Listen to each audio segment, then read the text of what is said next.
خاتون کے کردار میں اس کا زوجہ ہونا، اس کا لائف پارٹنر ہونا، اس کا ہمسر ہونا ہے۔ جب ایک خاتون اپنے گھر میں جاتی ہے تو وہاں اس کی ذمہ داریاں بڑھ جاتی ہیں۔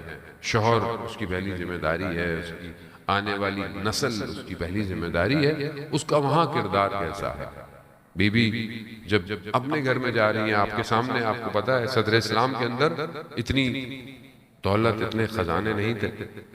رسول خدا کے حالات بھی آپ کے سامنے تھے، مدینہ کے حالات، کس طریقے سے مہاجرین اور انصار ایک دوسرے کے لیے ایثار اور قربانی کرتے ہیں۔ جب بی بی کی شادی ہوتی ہے تو چند چیزیں ہیں کہ جو مولا کائنات کے گھر کے اندر ہیں۔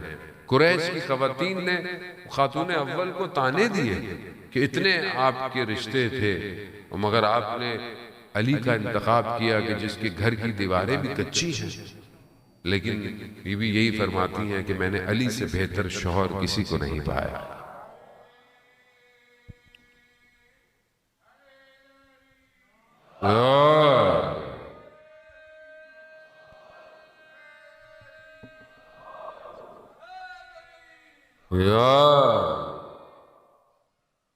اب یہاں اللہم صلی علی محمد۔ تو آج کیا ہم اپنی بیٹیوں کو یہ تربیت دے رہے ہیں کہ جب وہ کل کو کسی کے گھر جائیں، اور مشکلات اور سختیاں تو سب کے لیے، کوئی گارنٹی تو نہیں ہے کہ آپ سمجھتے ہیں کہ آج ایک شخص ایسا ہے کل اس کے ساتھ کوئی پریشانی ہوگی پریشانی ہے، زندگی ہے۔ تو مصیبتوں کے اندر کردار ادا کرنا اصل کردار ہے۔ جب انسان کے اوپر مشکل آئے تب پتہ چلتا ہے کہ اس کی اصل کیفیت کیا ہے، اور اس کا رابطہ خدا کے ساتھ کیسا رابطہ ہے، کتنا بہترین رابطہ ہے کہ گھر کے اندر کچھ نہیں ہے۔ جب مولا کائنات کو پتہ چلتا ہے کہ گھر میں نہیں ہے تو فرماتے ہیں آپ نے مجھے بتایا کیوں نہیں؟ کہا مجھے شرم آتی ہے کہ جو چیز آپ کے لیے سخت ہو میں آپ سے تقاضا کرتا ہوں۔ یہ کردار آج معاشرے میں کہاں ہے؟ آج تو آپ کے سامنے ہے کہ حالات کو دیکھتے ہوئے بھی پبلکلی ڈیمانڈ ختم نہیں ہوتی ہے۔ انسان جو ہے وہ مشکلات میں، قرضوں میں دبا ہوا چلا جاتا ہے، لیکن آج آپ کے سامنے یہ سب پہلی تربیت کے اثرات جو ہیں وہ زندگی کے اوپر مرتب ہوتے ہیں۔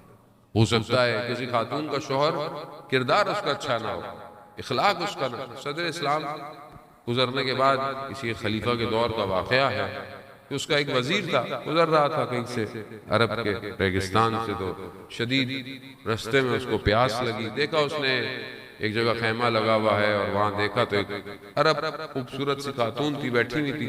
ان سے تقاضا کیا اس نے پانی کا، اس نے کہا پانی نہیں ہے، دودھ ہے، اگر پینا ہے تو پی لو۔ اس کو دیا گیا بہرحال۔ اس نے تھوڑی دیر بعد دیکھا کہ ایک شخص اونٹ پہ آیا، عمر بھی زیادہ ہے، شکل بھی اچھی نہیں، اترتے ہی اس کا اخلاق کتنا برا، مگر یہ خاتون مجھے پینے کو پانی نہیں دے رہی تھی، مگر وہ پانی لے کر اس کے پاؤں کو دھو رہی ہے۔ تو میں سمجھ گیا کہ اس کا شوہر ہے۔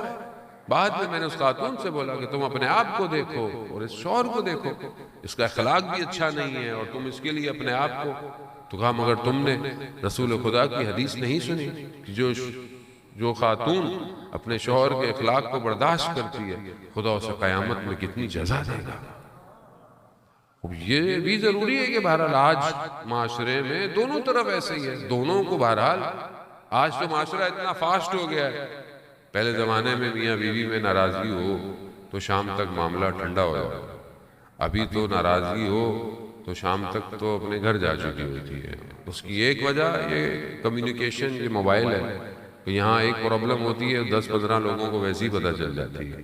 ذہن محترم، خوب تربیت ہے، اخلاق ہے، بہرحال انسان ہے، معصوم تو نہیں ہے، خطا تو ہوگی، آواز بھی بلند ہوگی، اور بہرحال معاشرے کے اندر آپ کو پتہ ہے فرسٹریشن ہے، اضطراب ہے، تو چیزیں ہیں۔ یہاں تربیت، ایک شہید تم نہیں، جو 8 سال ایران عراق کی جو جنگ تھی اس کے اندر آپ کو پتہ ہے کہ کیمیکل بومبنگ کی گئی، اور وہ کیمیکل بومبنگ ایسی تھی کہ جس سے بدن کے اوپر اثرات تھے۔ تو جو لوگ زخمی تھے وہ ویسے تو سالم تھے، لیکن اس کیمیکل کی وجہ سے ان کی روح کے، ان کے بدن کے اوپر ایسے اثرات ہوئے کہ وہ اچانک سے بگڑ جاتے تھے۔ تو ایک شخص تھا جو کہ زخمی تھا، اور اس کی حالت ایسی ہوتی تھی جب اس کے اوپر یہ طاری ہوتی تھی تو وہ اس کے سامنے جو بھی ہوتا تھا وہ اس کو مارتا تھا. تو اس کی زوجہ سے جب پوچھا گیا کہ اس کے چہرے پر زخم تھے اور اس حالت میں، تو اسے کہا کہ تم جو ہے وہ کمرے سے فرار کیوں نہیں کر جاتی کہ جب تمہارے شوہر پہ ایسی کیفیت ہوتی. کہا کہ اگر میں کمرے سے جاؤں گی تو یہ اپنے آپ کو مارے گا، تو بہتر ہے کہ یہ مجھے مار لیا کرے. اب یہ کردار ہے اس امتحان میں کہ جو اللہ نے ڈالا ہے اس میں صبر کر. بیماری شوہر کی ہو، بیماری بچے کی آ جائے، مشکلات بچوں کی آپ کے سامنے ہیں، خب یہ صبر کہاں سے آئے؟ خب یہ تربیت کا حصہ ہے. یہی چیز معاشرے کو بناتی ہے. جہاں معاشرہ ترقی کر رہا ہے وہاں آہستہ آہستہ یہ چیزیں معاشرے سے دور ہوتی جا رہی ہیں، اور ہم بھی اس کی طرف توجہ نہیں دے رہے کیونکہ ہم تربیت ہی نہیں کر رہے. تربیت جو ہے وہ معاشرے کی کوئی اور کر رہا ہے.